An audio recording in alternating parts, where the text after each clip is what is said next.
All right, welcome, ladies and gentlemen. So, as people are probably well aware, this is the second of a series, two-part series on the necessity of the fusion economy.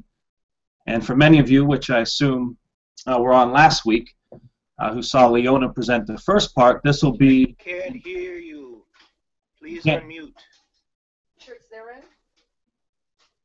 You can be heard. You're fine. Is this on? We can hear you. Maybe you just need to turn up your speaker. So yeah, so we're going to get into some additional aspects of what was not covered by Leona last week, and then hopefully have a lot of time for questions if people have them. So yes, we are talking about fusion, but we're talking about real fusion, not the pop word, which is now associated with everything from cars to energy drinks to food. Yeah, but it's on the thing. Someone there does need to mute theirs so that we don't have them. Which one selects the? This one.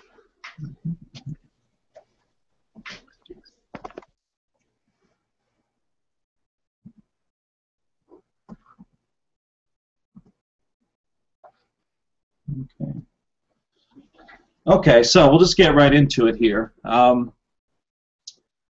So some of what wasn't gone through last week will be some more of the specifics of the different type of designs, reactor designs, and then looking at going from the different reactor designs and some of the criterion which are looked at to determine the validity of these designs and some of the challenges. I'll then go into some of what could be a potential game changer in the fusion domain, which would be to move towards the utilization of spin polarized fuels. And so we'll get into that a little bit. So just as a primer for people who don't know much of anything about fusion or the different types of designs that are involved, just bring up the first image here. And this is a just an artist's rendition of a Tokamak design, which is originally a design that is Russian, hence it has that Russian-sounding name, Tokamak. And basically, here's the way that the Tokamak works, is that if you can see the image on the picture here, you have these, the orange are coils, the ones that are known as, they're labeled toroidal field magnets. So what you have there is you've got, those will have electricity running through them, which will then generate a magnetic field. And a magnetic field will run in the toroidal direction, which is in the direction of the shape of the donut. And that's what's going to generate your primary internal magnetic field to hold the plasma. And as was discussed last week, that's what we're dealing with here is gas which has been brought to an extreme temperature of at least 15 million degrees, and really what they try to shoot for is in the range of 100 million degrees. I guess that's, I don't know if that's Kelvin or Celsius, but yeah, 100 million degrees, which is what's thought to be required in order to get fusion reactions to occur. And I'll get into that a little bit later. So you've got this very super hot plasma, which is many times hotter than the surface of the sun itself, which is then having a current induced into it through those orange coils, which are generating an internal magnetic field. The current that runs through the coils that produces the magnetic field is what's called pulsed. And by pulsing the magnetic field, you get the induction of a current. Just for some basics on the way that electromagnetism works, people may know that if you have a moving charge, that's going to generate a perpendicular magnetic field. Or vice versa, a moving magnetic field or a changing magnetic field is going to induce an electric current. So you've got this relationship between electricity and magnetism, hence the concept of electromagnetism. So by having a pulsing of the current that's going, or they sort of grow the current up to a upper limit by increasing the current running through the toroidal field, you're then inducing a magnetic field through the plasma, which then as that changes, as that magnetic field changes, either increases or decreases, that will then induce a current to run through the plasma. So you get this current running through the plasma, and the plasma is itself composed of charged particles, electrons and nuclei. So whenever a gas is heated up to a certain temperature, it becomes ionized, which means that the electrons are effectively stripped from being held around the nucleus. So you've got the electrons are all now moving around freely, and the nuclei are moving around freely, and they're detached from each other. And that's what you have as an ionized gas as a result of this very high temperature. You're then inducing a current to flow through that plasma in the direction, along the direction of the torus. Then the question is to be able to try to confine it. So you're then using other sorts of external magnets to try to contain and hold that plasma in that specific shape. Because, number one, because we're talking about, as I said, 100 million degrees, that's a lot hotter than any kind of material can contain. And so if that plasma starts to drift away from its confinement, its magnetic confinement, and touches the walls of the device, it's going to just destroy whatever material it comes in contact with.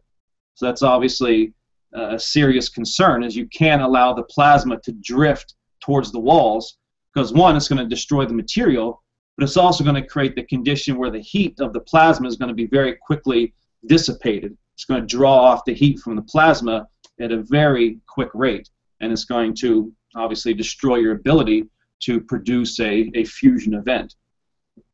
So the general concept is that you get this thing hot enough. Let's go back to myself here. Okay. So the general idea is that if you can get this gas hot enough, you're going to get movement, because the whole idea is that heat is a measure, in a certain way, in thermodynamic terms, heat is a measure of the energy of the particles that are involved. And so the hotter you get it, the more energetic are the particles that are involved in the plasma. And so the general idea is, if you have to produce enough energy among these particles such that they can overcome the natural repulsive forces, these Coulomb forces, that repel like charges. So as people have seen, when you play with magnets, when you try to bring like charges together, they resist each other. And the same is true, at least this is the common thinking, the same is true when it comes to the charges of the particles.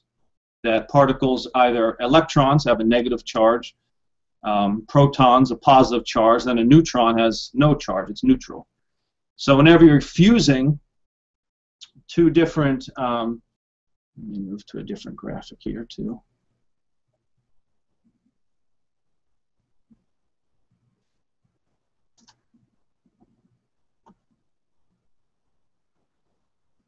So when you're fusing, as you see in the graphic here, when you're fusing, say, for example, deuterium and tritium, each of which are isotopes of hydrogen, they each have a positive, each one has a positive positron. And so you're trying to bring them together to produce a helium-4 and a neutron, and those are going to be your new energetic particles, which you're going to try to capture that energy and turn it into heat, and we'll get into some of the uses there. But you have to overcome the natural repulsion between those like charges. And the theory is, according to this Coulomb idea, that the closer and closer these like charges get, the harder and harder they're going to repel each other, until you overcome a certain threshold, which is the Coulomb barrier, at which point the so-called strong nuclear force takes over, and these repulsive elements now are drawn together with the strong nuclear force. That's the popular conventional idea. A lot of more, I don't know, you might call them fringe, but more revolutionary thinking people in the fusion community actually don't believe that this Coulomb force even necessarily exists. in the way that it's in a simple mechanistic way. That there may be another way to achieve a fusing of like charges, which doesn't simply require overcoming of repulsion through ever-increasing amounts of energy. But that is generally the theory behind what's going on with the tokamak and that design. That you have to get it hot enough, which means the particles involved will have enough energy that the amount of energy that they have as they're moving towards each other will be greater than the repulsive force. They'll be able to overcome the repulsive force. Then they'll come into, they'll be grabbed by the strong nuclear force, and you'll get a fusion.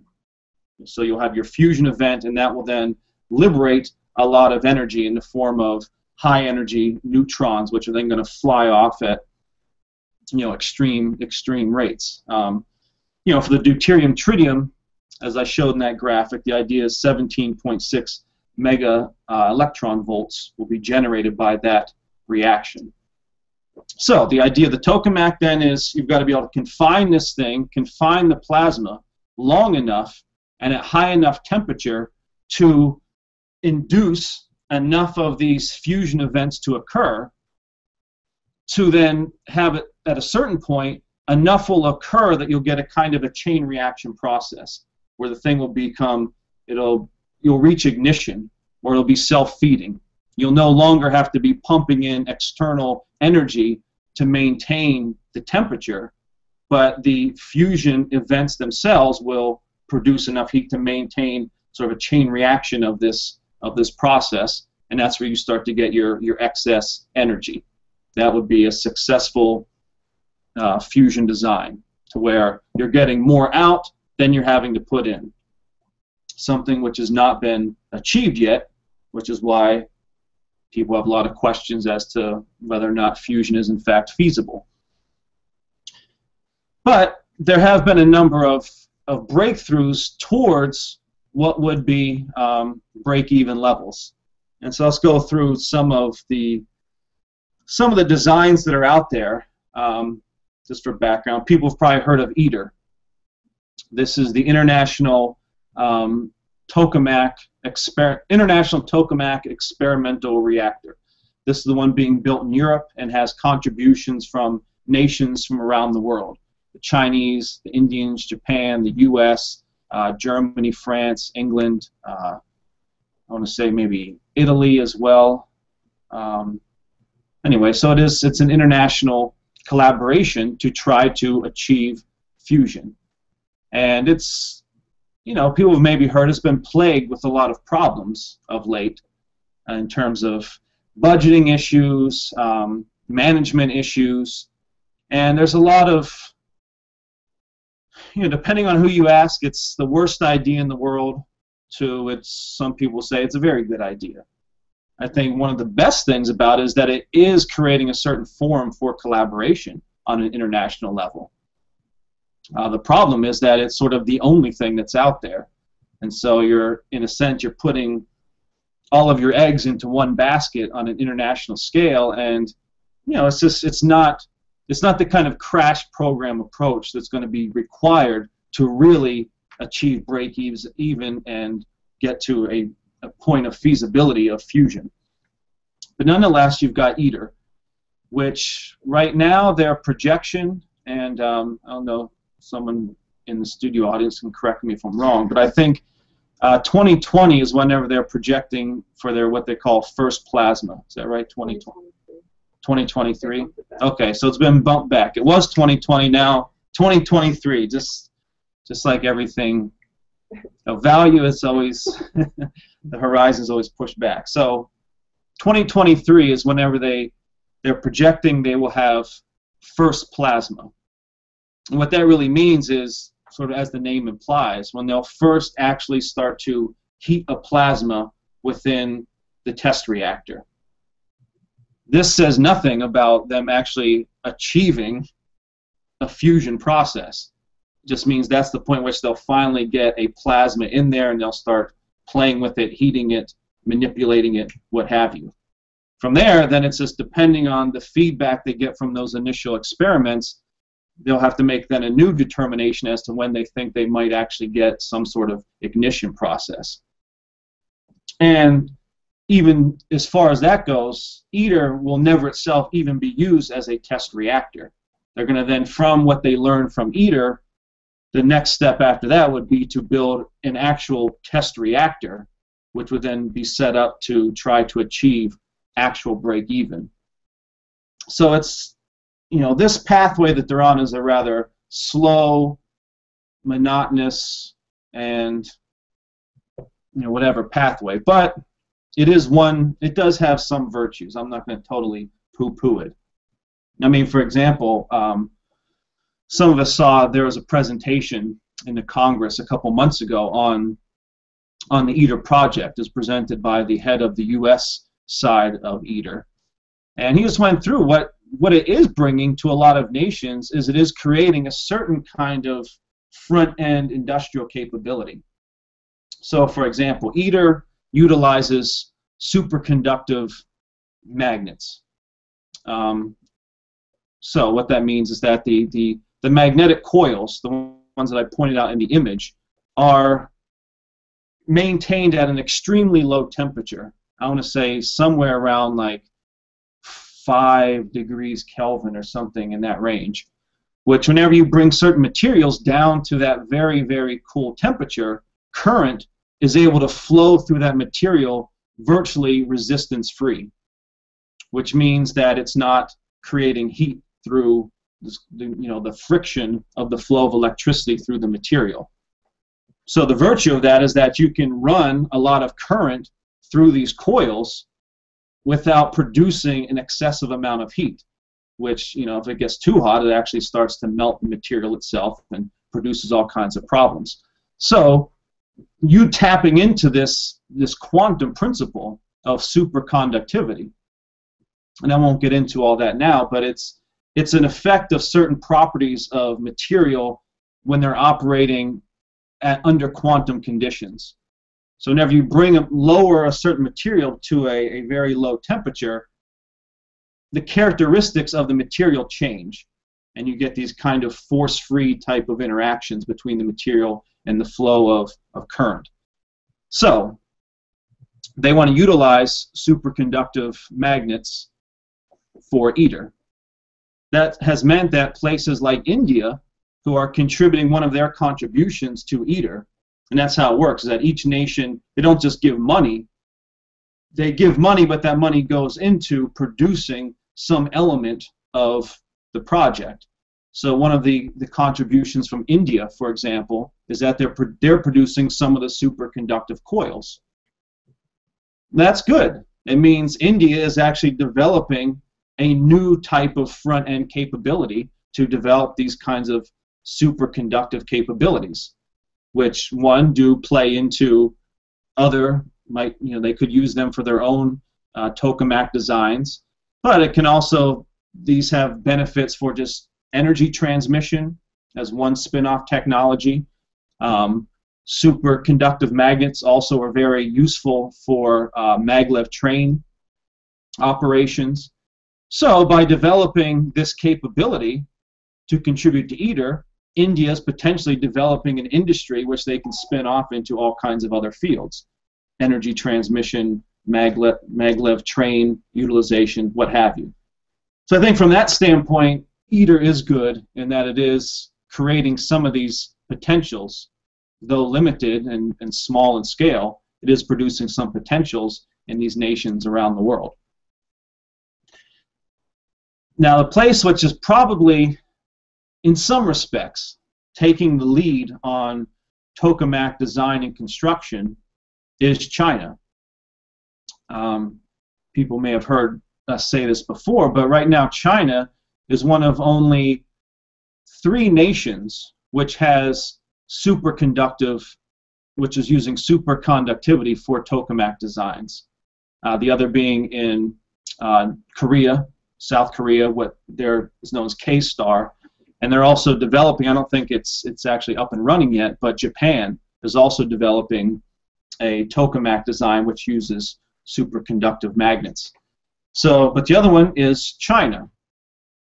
And you know, they are really taking a certain point of leadership on this, and they've also made the point that they're not sitting around and waiting for breakthroughs in ITER to then make further breakthroughs in their tokamak technology. They're sort of pushing ahead beyond even the schedule of ITER.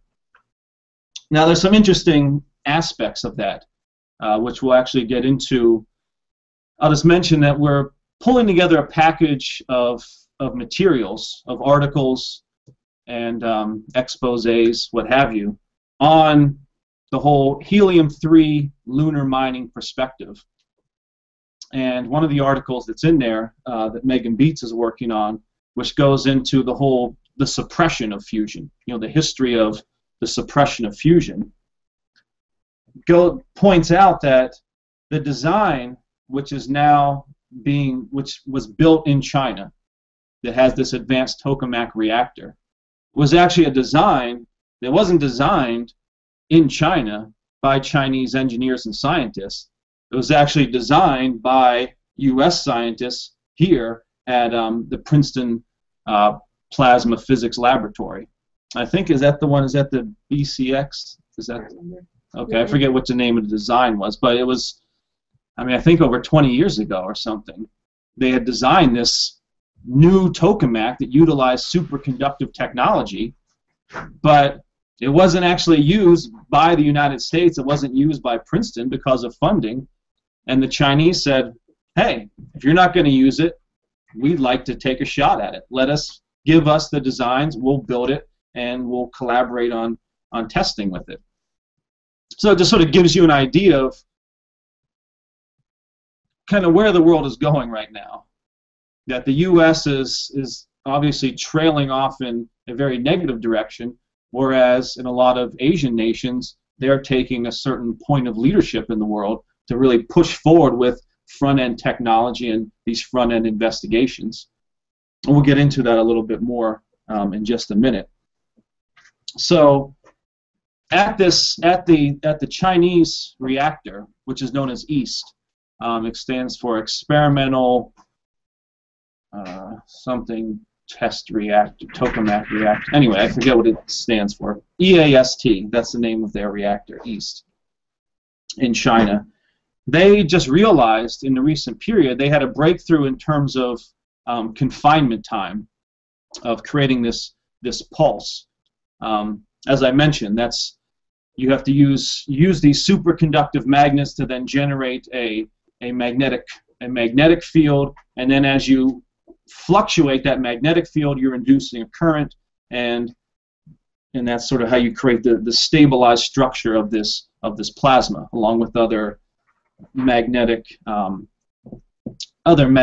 fields, which are then used to try to hold it into its proper shape and what have you. But they recently made a breakthrough where they had a 10-fold increase in pulse length in terms of being able to run a pulse, which amounts to having a constantly increasing magnetic field, which is then producing a current, a sustained increase in current, that they were able to sustain that for 30 seconds, which may not sound like an eternity, but it did represent a 10-fold increase in confinement capability. So they've made a certain breakthrough on that. A lot of that also was a result, though, of they are in strong collaboration with scientists here in the United States, though, as well. That I think this is something which is, there is a positive here in that community, that this is one area where you have had a strong collaboration between U.S. and Chinese scientists in particular. Another breakthrough that was made, this must have been sometime last year, at a test reactor here in the United States, at General Atomics in San Diego, which some people may be familiar with. We actually did a tour of that a few years back. But they have what's known as the Doublet 3, which is a kind of a tokamak, but instead of having perfectly, instead of the perfect donut shape, circular walls, it's more of a D shape. So it's kind of flatter on one side, and so it's called the Doublet. The current design is the Doublet 3.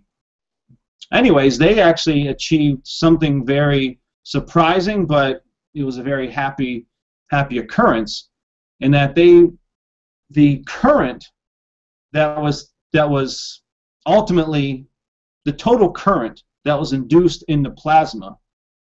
What they were able to do is they are able to use to design and shape it in such a way that 85% of the overall current that was ultimately generated in the plasma was what's called self-induced, meaning that it wasn't purely a function of what was put into the plasma itself, that they had an initial input, but then as the plasma started to, in a sense, organize itself, it produced an even stronger current, what they call a bootstrap current, 85% of which was self-induced. And this was something that you had, as the article reports, there were a number of Chinese scientists who were there, who were sort of involved in the investigation and the design of it, and then they were able to sort of take the breakthroughs that were made there at Doublet 3 in San Diego, and then go back to China, to East, to where they have an even more advanced reactor, and try to apply some of the techniques that were developed there to their investigations in China. So you do have a point of collaboration between the two nations around fusion energy research. Obviously, the problem is that in the United States, the funding is dreadfully low, and it's even threatening to be cut even further. People may have seen, I think it was, I don't remember how these budgets go, but the 2013 budget, you remember we announced, saw a major cut in the domestic fusion program, where the total budget allocation for fusion basically stayed the same, but that also included us meeting our obligation as the United States for what we had to contribute to the ITER project, the international project. So that was then cut from domestic spending. And that's whenever we were talking about the fact that the test reactor that they have at MIT was going to be defunded. I talked to a guy down at San Diego, at the University of San Diego, where they also have a fusion program. They have a high-energy plasma physics program, but then they also have a fusion reactor program, and they are part of this larger network known as the ARES project, which is all the different universities and national science centers have all been collaborating on different types of fusion designs and operations, and you sort of have this big community among the national facilities and the colleges and things. But anyway, so they have part of that operation in San Diego. When I talked to a guy there, he said because of this funding, they were actually having to shut down their own fusion reactor design program.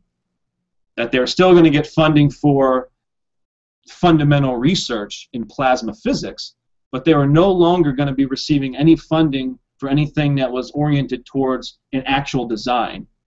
So if you were working on actually designing a reactor that would produce energy through fusion, you were going to get $0. And so it was part of an overall trend, which was a real destroying, an intentional destroying, as you'll see, of our domestic fusion program. That was somewhat reversed for the 2014 budget, where money was given back to the domestic program. So there was a brief moment of excitement. But then the next budget, which is now being put out there, the 2015 budget, now has all that funding cut back again. So you can, well, I mean, it's obvious the problem that presents, but you can also imagine the psychological effect that has on people in the fusion community, where from year to year you don't even know if you're going to have a program. And as some of these professors were saying, it also makes it very tough on their graduate students. I mean, if you can't go to a graduate student and say, hey, why don't you come join this program, and you're going to get your funding for the next 2 to 4 years, and we're going to work on this, etc. They can't say that, because from one year to the next, that program may or may not have any money, may or may not be funded. And so it's creating a real crisis just in terms of the actual manpower. We're not producing the people that are going to be required to engage in this kind of scientific work.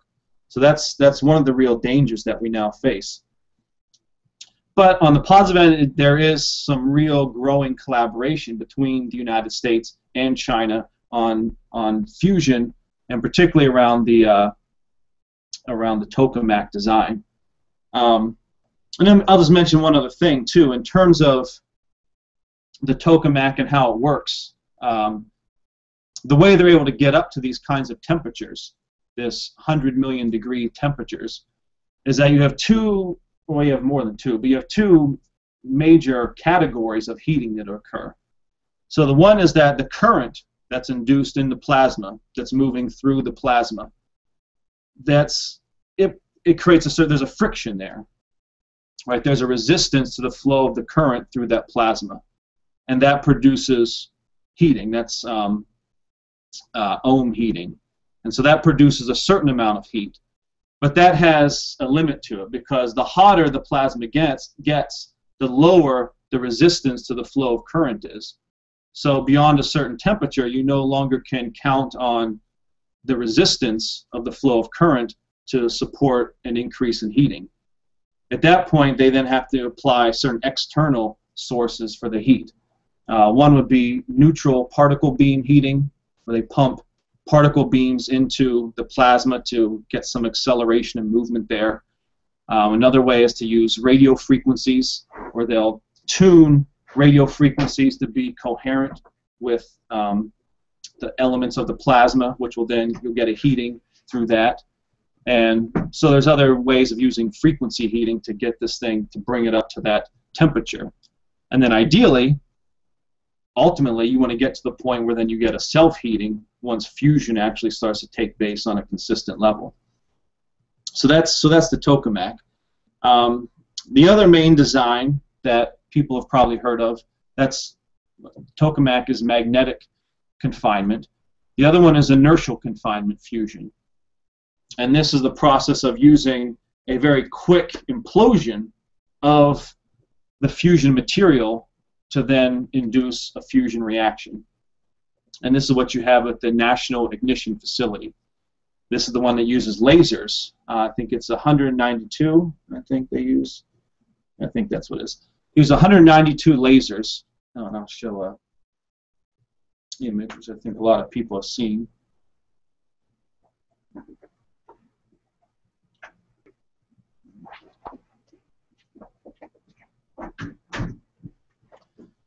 So this is just a computer-generated rendition of what they're doing at NIF. So this is the cylinder that's known as the hole round, which is made out of a certain type of reflective material. So they shoot these 192 lasers into it, which start off as UV lasers. Basically, I think it starts off as like one UV laser, which they then split up into 192 and then amplify. Like each one is then amplified something like I want to say 1 trillion times, but that doesn't sound right. But then they're then recombined and they're brought to impinge on this pellet. So you've got this, in the middle of that hole round, that cylinder, you've got the pellet of fuel, which what they've been testing with is usually deuterium. They're using what the deuterium fusion to fuse two deuterium nuclei together. Or eventually, I think they want to go to deuterium tritium, which is a better reaction. So they have these 192 lasers hit the walls of the hole round on the inside and are then converted to X-rays. The X-rays are then reflected to try to compress that pellet spherically and to compress it down so that you then get enough pressure to bring about a fusion reaction. And you kind of see that depicted there. Yeah, so the idea is it's going to come in, all these layers are going to hit it, create the X-rays, and they're going to close in on this tiny little pellet, and that's going to produce fusion. The concept basically comes out of the hydrogen bomb. That's really where the idea comes from. People know that's how a hydrogen bomb worked, is that you used a nuclear detonation to then produce hard and then soft X-rays, which would then enclose some kind of enclosed hydrogen, and that would compress the hydrogen to produce then the major explosion, your fusion explosion. So that's why the H-bomb is considered a thermonuclear explosion as opposed to just a nuclear explosion like you had with the bombs that were dropped on Japan. Those were simple atomic weapons, nuclear explosions. These H-bombs use this other concept. So basically what you've got with NIF is a small version attempt at that kind of process of fusion, of using lasers to cause a compression of this pellet to then induce fusion process. Now the thing is, most of the work there at NIF really wasn't geared towards producing energy from a fusion process. Most of what's done there is that they're carrying out these kinds of experiments more from the standpoint of testing models about what's going on in H-bombs. So they're trying to say, okay, can we scale down the process of an H-bomb to a small scale and then test and see what are the reaction products, what's the heat generated, and see if it fits their models of what they assume is going on with these massive thermonuclear explosions. But nonetheless, this did become one of the areas that did start to possibly show promise for producing energy from fusion. And this is something that you can go back and look in our archives on. We played a significant role back in the 1970s in sort of bringing into this discussion all the stuff on Riemann and Riemann's work on the Shockwave. Because part of the problem you have to deal with is that as you're creating this, so the lasers hit this pellet, and initially what happens is that it creates a burn around the outside of the pellet, which then some of the material then shoots off of the pellet. But according to the idea, for every action there's an opposite reaction. Some of it's blown out, and then correspondingly the other portion is blown in and compresses. And so you want the compression to produce a kind of shock, which is then going to move in through the material to then create the necessary compression at the center where you've got the actual fusible material. The challenge is to not burn up the pellet before you achieve fusion, because it gets very hot, and that's the danger, is that you'll burn the whole thing up before you get fusion. You just get some little burning of gas or something. So that's not going to produce the kind of energy requirements you're looking for. So they try to shape the shock in such a way that it doesn't create heat as it's moving through. So it's a non-entropic kind of process, a non-entropic movement of the shock wave through the material to the point that it's then going to compress and you're going to get your fusion reaction. That's been the challenge, is what's actually going on. And people may have seen the big story. First, the big story was that they had a total failure with NIF. That the designs they were working with, I'm not showing the dates yet, it's about 2 years ago, failed to produce what they had hypothesized. They only got like 10%. They only got 10% of the energy out of the experiment they conducted. Only got 10% of what they had theorized would happen based off of their mathematical models. And what they found out is that they weren't getting an even compression of the fuel, that it was distorting, that there was something about the geometry of this plasma, because again, you are dealing with now on a much smaller scale, you are dealing with a plasma, because once you get to those temperatures, you have a plasma, it's a plasma state. It was the shape that was being generated was not what they predicted. They were getting this kind of spiky shape as opposed to a very even compression. And so they basically had to go back to the drawing board and see what's going on. Our models are telling us that there's one shape to this process. Physical reality is saying, no, this thing has a very different shape to the process, to the way the plasma reacts under these conditions. So then they did another test last year where, and this is what, this was all over the news. Unfortunately, it went out as, it was somewhat of a I won't say a lie, but it was misreported. The headline was that they achieved break-even. They did not achieve break-even in terms of real break-even would be the total amount of energy that goes into the experimental process is matched by the amount of energy that comes out of the fusion reaction. That would be real break-even, to where you can say, okay, ultimately this didn't cost us anything, so to speak. What they actually got was that they got break-even on the amount of energy that actually impinges on the pellet was equal to the amount of energy that was released by the fusion explosion. But the amount of energy that actually goes on the pellet is only, I think, 1% of the amount of energy of the total throughput of the experiment, in terms of the amount of energy that goes into the lasers and then compressed and finally impinges on the pellet. That's only about 1% of the total energy of the experiment.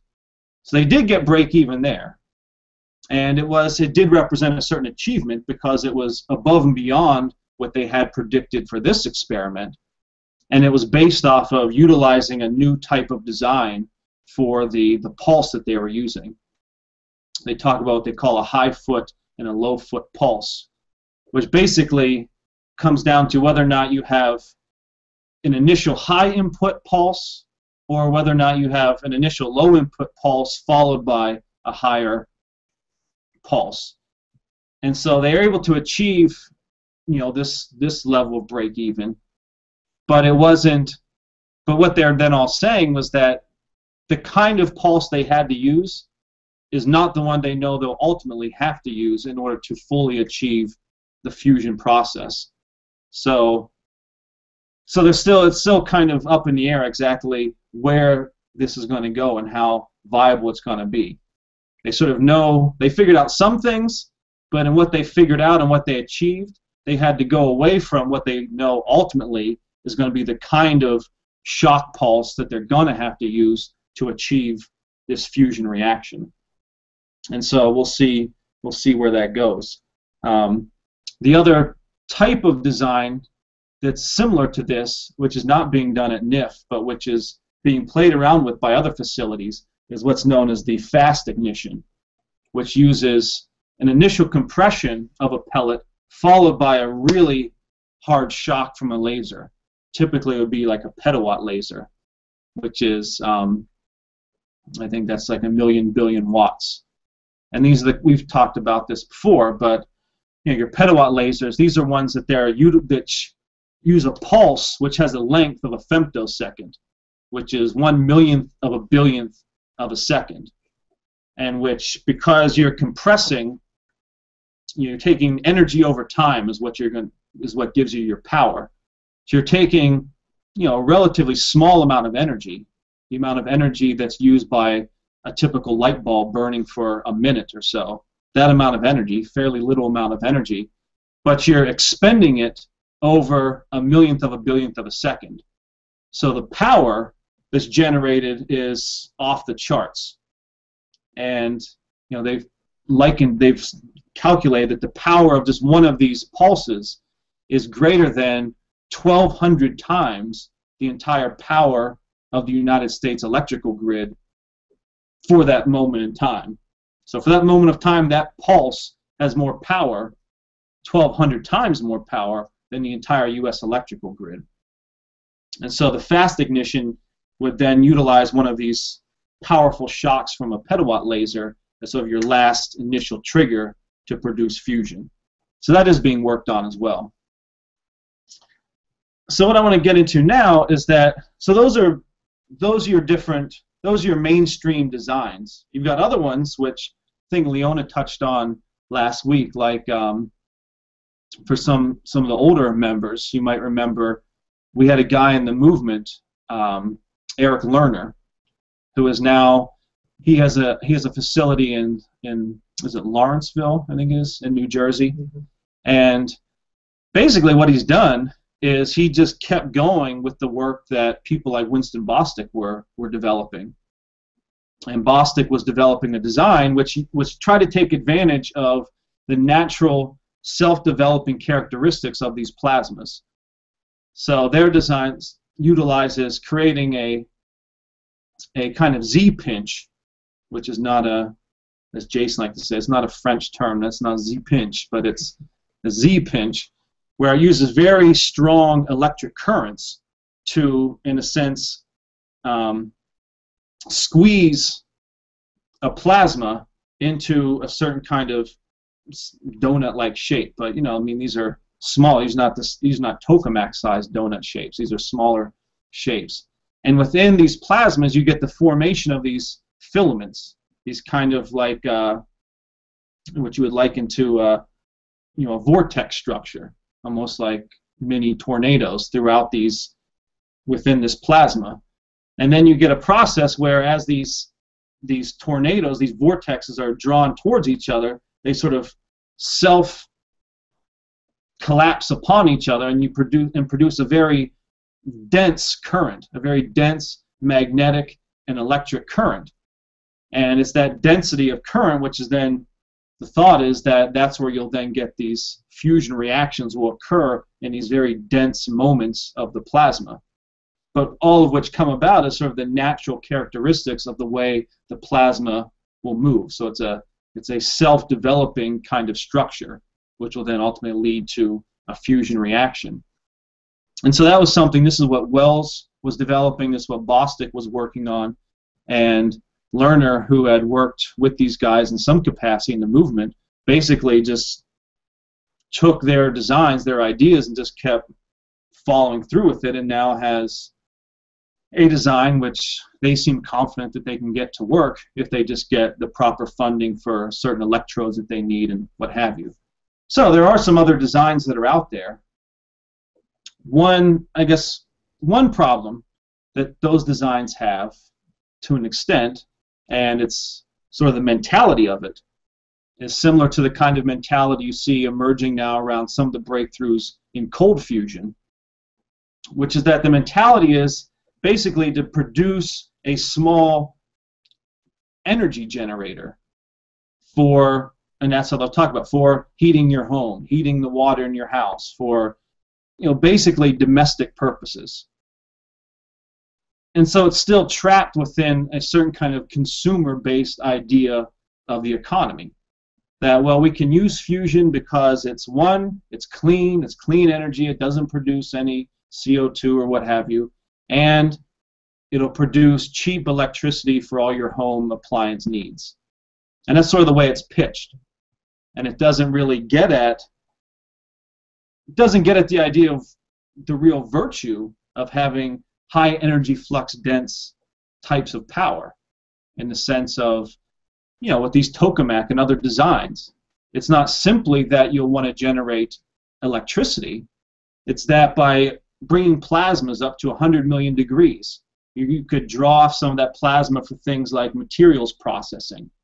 You can do some of the stuff we discussed in the NWAPA 21 pamphlet of the plasma torch, of being able to break down materials, garbage, what have you, into its basic constituent elements, and then, you know, reprocessing them out. You know, there's potentials for using the kind of temperatures and energy for desalination purposes. So there's a lot of different qualitative effects that you can generate by having these larger types of apparati, and having these and utilizing the kinds of temperatures and energy densities that you're getting potentially from a Tokamak or other design, to start to think beyond just the energy uses in terms of electricity, but saying what are the other kind of qualitative effects that we can use through a realization of the fusion reaction. You know, likewise with the lasers. The lasers have all kinds of other spin-off benefits for manufacturing and what have you. Potentially, those other designs too, like Lerner's design, might, if thought of properly and in the right economic context, may be able to be utilized for higher purposes, for other types of machining purposes, materials processing, what have you. But unfortunately, the thinking is not in that direction. So, anyways, that's a bit of a tangent. So let me just get into what's behind the idea of how people are thinking of what's going to be required to achieve fusion, and that'll then take us into our next, maybe the game changer on all this.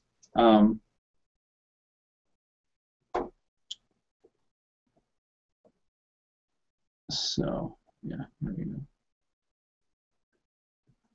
So here's something. This might not be a very clear graphic. I don't know if it's showing up well, but this is based off what's known as the Lawson Criterion, which are basically was put forward that there were three parameters which interact, which you had to achieve a certain threshold of these three parameters in order to achieve a fusion process. And so that was temperature. So when you're dealing with the plasma, it's a relationship between the temperature, the density of the plasma, and the time at which you can sustain it at that level. And so these became the three main criteria which people look at when they say, okay, can we get fusion? Will this tokamak ever realize break even and produce a self-sustained fusion reaction? And so that's how they determine the kinds of temperatures that are required. So here you see the three different curves for deuterium-tritium, the DT. The green one is the deuterium-deuterium, and then the red one is the deuterium-helium-3. And so you see those curves look at the relationship between the temperature and the reaction rate, which is looking at the density over time. So how long can you sustain, can you have a plasma at that density for that time at that temperature? The problem is that these numbers are not purely experimentally determined. That a lot of these, what are given as the criterion that you would have to realize in order to get fusion, is actually a lot of it's very much just statistically based. So, for example, the way they'll come up with something like the rate at which reactions are going to occur at certain temperatures is that they'll have a target, some sort of a, they'll have maybe a deuterium target, a stable target, and they'll shoot beams of charged particles at it. So they'll have a high energy beam that they'll shoot at it, maybe of other deuterium nuclei or tritium nuclei, what have you. And then they'll see how often, based off of the reaction products, how often are they getting a fusion event. So a lot of times it'll just pass right through the target, nothing will happen, but then every once in a while you'll get an actual fusion event, and they'll be able to tell that by the reaction products. And so then they'll say, okay, well, what was the speed or the velocity of the particle we shot? How often did that occur per event, per shot that we shot? How many times did we actually get fusion? And now they have to extrapolate from that to determine, okay, so now in a plasma, not all of the particles are going to have the same temperature. There's going to be a range. Some are going to be hotter, some are going to be cooler. So they'll say, okay, we have to figure out how hot would you have to bring the whole plasma so that your average temperature is the temperature we calculated that produces that amount of velocity. How dense would it have to be so that at that temperature you're going to get enough reactions so that eventually you'll get to a runaway fusion process. But it's all extrapolations at a certain point. One, fundamentally, it assumes that each particle in the plasma is a separate individual entity. Right? So there's, this is something we've discussed before. I won't go into it so much now, but partly it's going to require, I think, to make a breakthrough, to move towards starting to see these plasmas as singular type of processes. And this is something that people like Wells and others were trying to understand, is that can we look at these plasmas not as just a collection of particles, but as something which has its own gestalt characteristic. It has its own internal dynamics, which actually starts to produce its own internal self-generated organization. But that aside, the current method says, okay, it's all just basically hard balls, and statistically, based off of certain measurements or certain reactions between individual reactions of shooting a hard ball at a target, they then extrapolate what's the temperature, what's the size, what's the density that we assume is going to be required in order to achieve the reaction rate of fusion in order to have a sustained reaction. So that's the problem, is that it's very mathematical based, it's very deductively based, and they're constantly trying to run new experiments to refine that, but it's always a kind of hit and miss extrapolation. One of the things that we'd like to introduce into the discussion, which could be the game changer on this, is the idea of spin polarization. That are there principles occurring at the quantum level that we can tap into, if understood properly, which can change the parameters which we currently think are necessary to achieve fusion. And so, what am I getting at here with spin? This is, so here's an image. The idea that particles, for lack of a better term, or these singularities, have a spin, have a property of spin, was discovered in, I think it was 1928, by two guys, it was a Goldschmidt and what was the other guy's name? Uhlenbeck.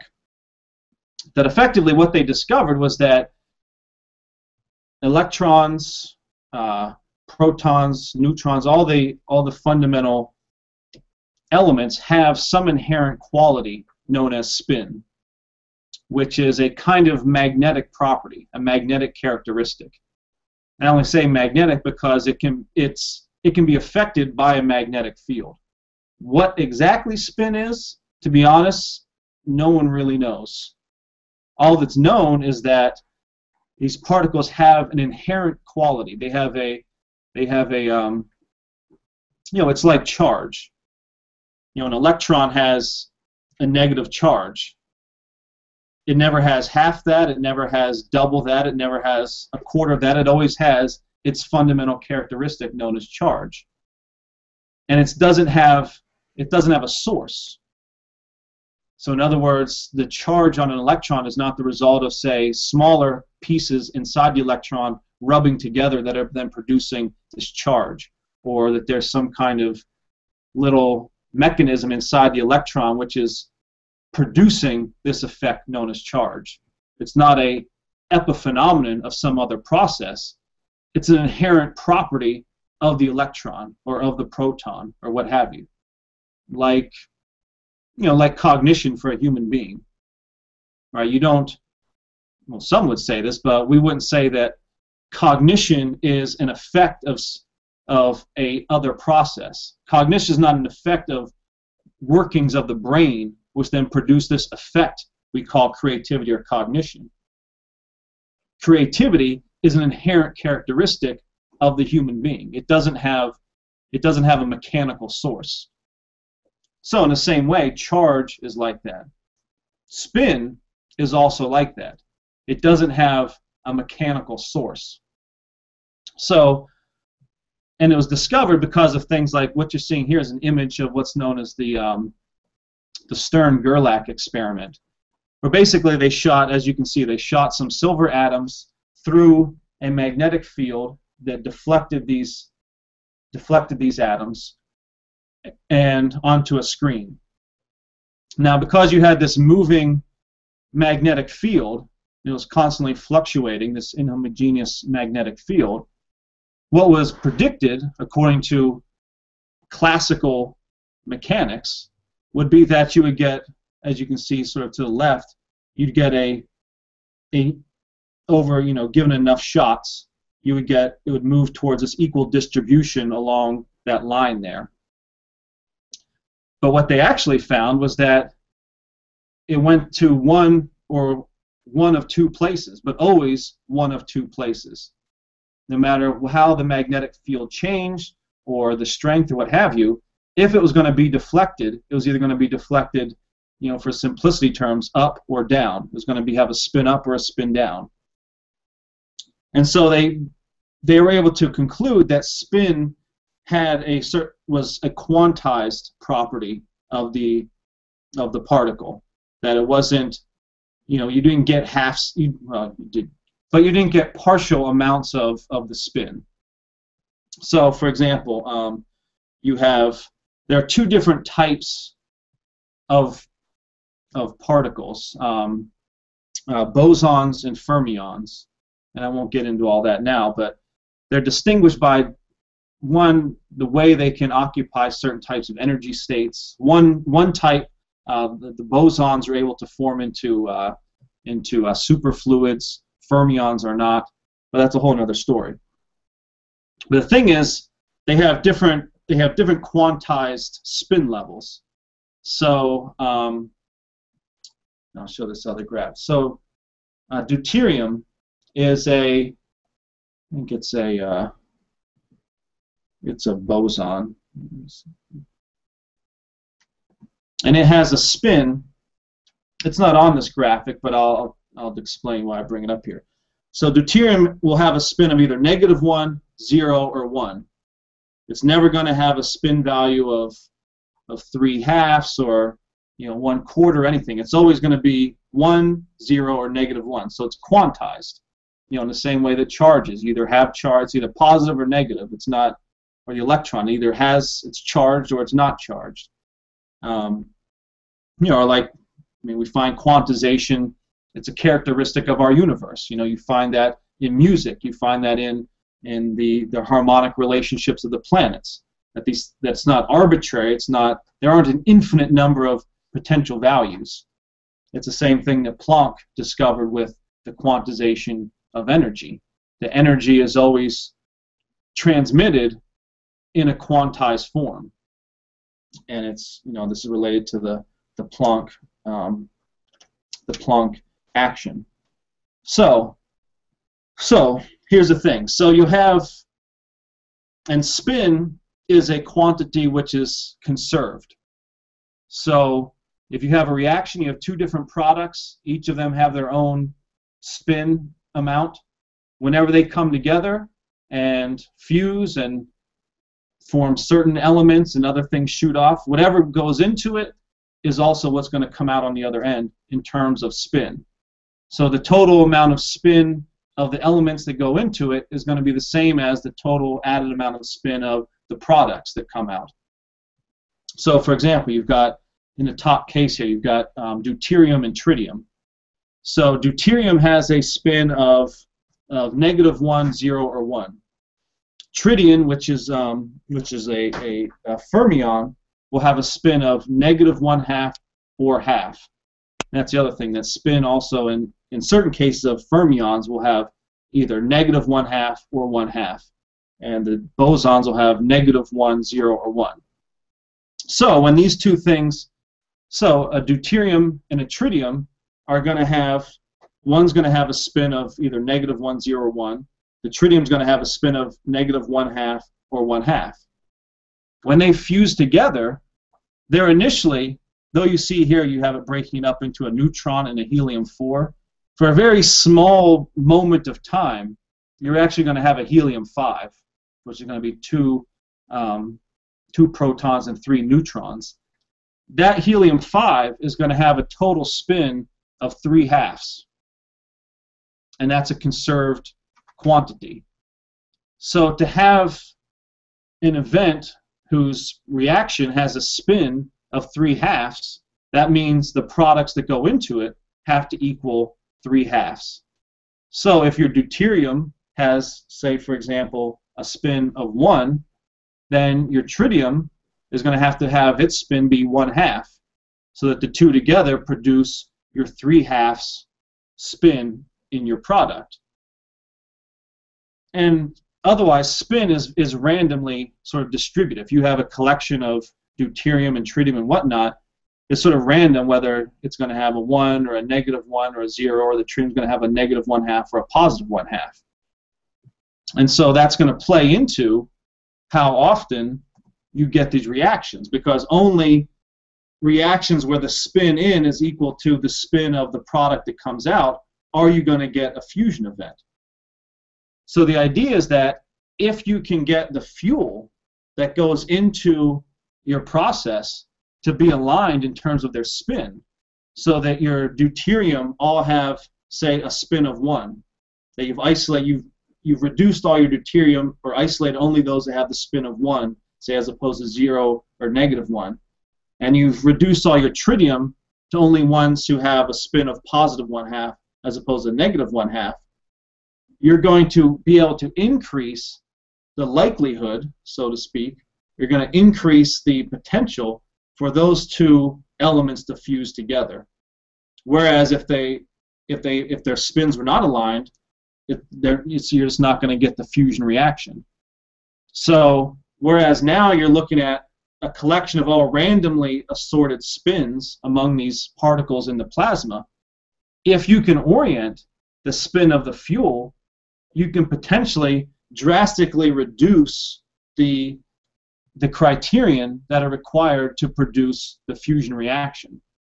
So in other words, whereas now the likelihood of a reaction is based off of a certain specific temperature and density, because that's sort of what has been derived as what would be required as temperatures and densities to get the number of reactions required to sustain a burn of the plasma. If you can guarantee that you're going to have the proper spin alignments, you're going to drastically reduce the requirements of what's needed so that whenever two of these nuclei come in relationship to each other, that you're going to get a fusion reaction. And so if we can better understand how this spin process works and start to control the fuel to where we can create spin polarized fuels, we can potentially reduce, some estimates are up to maybe you can increase by 50 to 100% the reaction rate of these nuclei if you can have the proper spin alignment. Now, the thing is, there's not enough research being done on it. It's a fairly intensive process, because to get these spins aligned, you have to basically bring the fuel down to about 5 degrees Kelvin and then put it through a very strong magnetic field so that you can basically eliminate the ambient energy of the particles by bringing it down to 5 degrees, and then put it through a very strong magnetic field to align all the spins. So it's an energy-intensive process, but if we can figure out how to do it properly and come to better understand how what this spin characteristic is, then it potentially means all of these criterion and boundaries that have been assumed are necessary to achieve fusion might be blown out the water. We might be able to achieve it at already existing confinement potentials. So that's something that we're really pushing now, and this is something which, in talking to some other people in the movement, like Chuck and others, he's indicated this is something Moon was really had his claws into, is this idea of spin, of what is it? That somehow it's related to what he thought about of the space-time lattice of the universe, and who knows what else, but it's definitely a fundamental characteristic of quantum entities, and it may give us an insight into just something even more fundamental about the very nature and substance of the universe itself. Of what is spin? Where does it come from? How do we control it? And then how do we use it to increase our fusion potential? So that's one area that we really want to push on. We've been trying to, push scientists and people we're talking to get more into this whole spin idea. And once we do it, it brings us to a point too that it also overcomes right now some of the challenges facing helium-3 fusion. So I don't know if you saw that, back to that one chart, but helium-3, and here they only are looking at the deuterium helium-3, but nonetheless, helium-3 is now considered third-generation fusion fuel because because it's heavier, it requires greater temperatures. It's thought that to get helium-3 to fuse, you're going to have greater temperatures and greater density and other criterion than what you currently have with either deuterium-tritium or deuterium-deuterium reactions. And so helium-3 as a fuel is thought to be, even further down. I mean, if fusion is 50 years away always, helium-3 is, 80 years away always. But if we can make this breakthrough in understanding spin, and we can start to break down all those confinement barriers, now all of a sudden maybe helium-3 becomes one, maybe even more, maybe it leapfrogs the others in terms of the ease at which you can bring it into a fusion reaction. Or at the minimum, you've at least reduced those confining characteristics to ones which may already be in hand or controllable. And that then becomes the game changer. That's what, as we've said, that's what the Chinese are keyed in on. I mean, the founder, Harrison Schmitt, you can see interviews with him where he said himself, after the landing, the Chinese soft landing on the moon, he made the point in interviews to say, look, China has made no secret of the fact that their intention in going to the moon is for mining and industrialization with an emphasis on the mining of helium-3. And this is something which you'll see in some of these forthcoming articles, numerous quotes from leading scientists in China, from the guy who's the creator of the Chinese space program or of the lunar program, that in fact is their intention. That, citing what Harrison Schmitt himself has said, that one shuttle load, or the equivalent of one shuttle load of helium-3 brought back from the moon to Earth, will be enough fuel to meet the energy demands of the United States for an entire year. So we're talking one shuttle load, the equivalent of maybe a large freight car. One load of that could power the U.S. for an entire year. And there are projected possibly 100 million tons of helium-3 on the surface of the moon, whereas you have mere tens of tons of it on Earth. So it becomes, it is the fuel of the future, and it brings together a need for the development of fusion power, a need to return to the moon, to industrialize it, and it now becomes potentially the fuel which unlocks all kinds of other capabilities for space exploration, long-distance space travel, to have the kind of energy density required to do things like constant acceleration, 1G constant acceleration space travel, to get to the vicinity of Mars and beyond in mere days as opposed to years. So that's the potential that's there that we're now trying to push the frontiers on. The US-China collaboration around, in this case, for instance, development of fusion technologies and the integration of that development of fusion technology and utilization to be done in integration with a robust space program, which sees the mining of the moon, the industrialization of the moon, and then the development of those fuels and industries on the moon for then possible the use of the moon as a staging ground for further deep space exploration and other things. So, yeah, that'll be enough for now, and we'll see if there's any questions.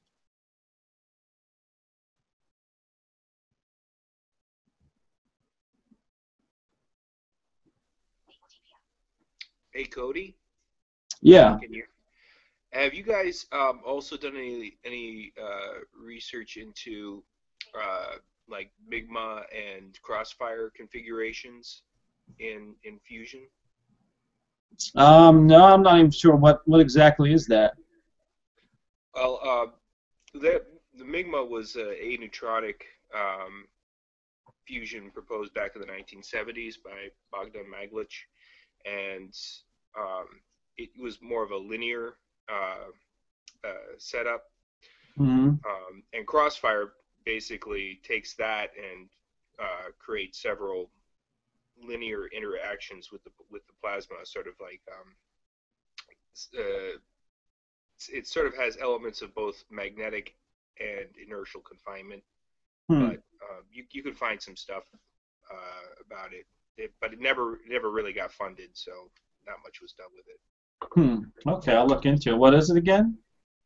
It's Migma, M-I-G-M-A. The guy's name is Bogdan Maglich. Okay. And the other variant is Crossfire Fusion, which I came across in a related search to it. But it seemed to have like what you were talking about with spin, seems that, you know, the problem with magnetic and inertial confinement is that you're basically taking, you know, all of these particles in sort of a soup, and there's no way to orient it. When looking at the diagrams for these other formats, it seems that they would lend themselves to being able to orient the spin much more easily and control how they're interacting. Yeah, that's the other side of what's been theorized might be a potential in using the spin polarized fuel, is that not only do you have a polarization of the spin going in, but because of that, you're actually going to get a orientation of the reaction products. It's like right now, a fusion reaction occurs. It's somewhat random what direction, say, the neutron or the other particle goes. Right, but and they're trying to use statistics to... Yeah, but it's thought that with the reactions that occur as a result of using spin polarized fuels will actually maybe move along, say, will emanate along a plane as opposed to just spherical random direction, but maybe oriented along a specific plane, which then you could set up, you know, has certain uses for, say, industrial uses, where you can know and direct the flow of your reaction product. I mean, that's also in general, even beyond just the spin side of it, that's one of the virtues of helium-3 reactions, is that your product are charged particles. And so by having a charged reaction product, you can use magnetic confinement and directioning to channel the direction of your product, you know, which is why it's also ideal for propulsion, for space propulsion, because you can direct using these, you know, magnetic nozzles to direct the protons to be used as your thrust for space flight. You know, whereas the DT and the DT reactions, they produce a lot of neutrons, which, you know, are great heat sources, but you can't really control their direction because they don't have a charge that can be controlled magnetically. And thereby, the only way you actually, at least currently it's thought you can utilize them, is you have to capture them in these heat blankets and basically transfer their momentum energy into heat to then, you know, produce gas and drive turbines and other things. So yeah, there's a lot of virtues ultimately of going to helium-3 because of, one, potentials with the spin polarization, and two, just the fact that it is charged products. They can be controlled and diverted in whatever way you desire. Yeah. The last thing, it seems that being able to actually control the spin, you would actually be working with geometries that are not confined by material but by magnetic. Yeah. Right. You know, within the structures themselves, you're getting a better sense of actually how the space is shaped. Right. Okay, yeah, absolutely. Thanks. Yeah, thanks.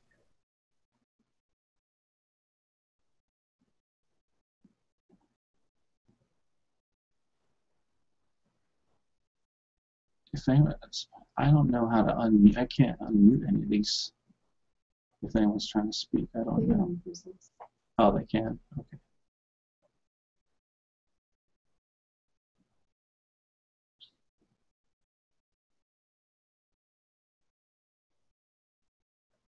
All right, we got any other questions here?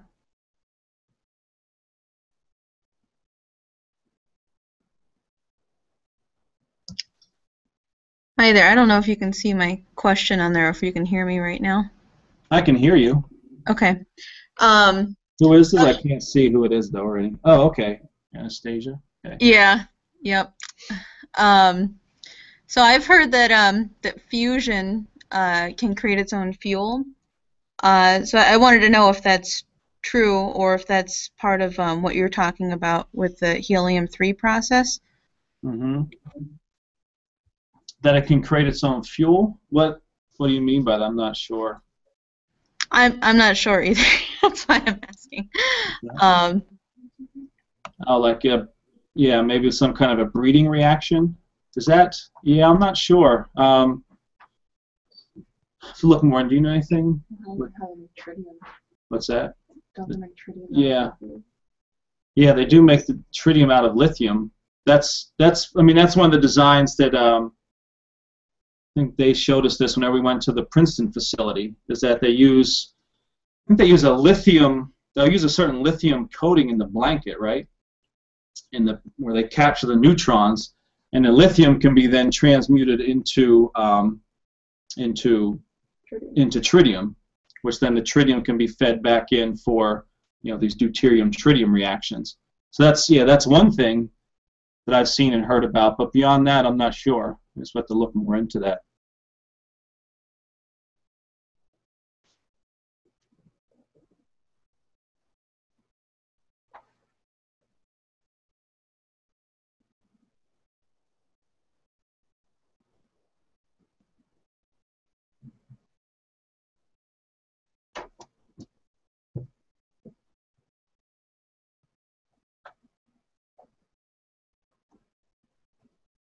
All right, we got anything else?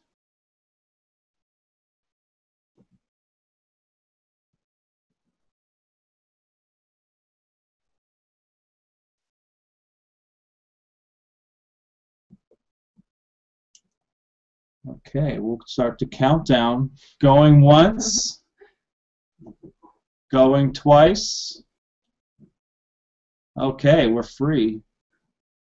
All right, well, thanks everybody for joining us here, and I think next week, unless things change, Jason Ross will be presenting at least, I don't know how much you can present in 2 hours, but he'll at least be giving you a teaser and I'm sure a thoroughly provocative introduction to Riemann's habilitation dissertation. So definitely everybody should be on for that, and tell your friends.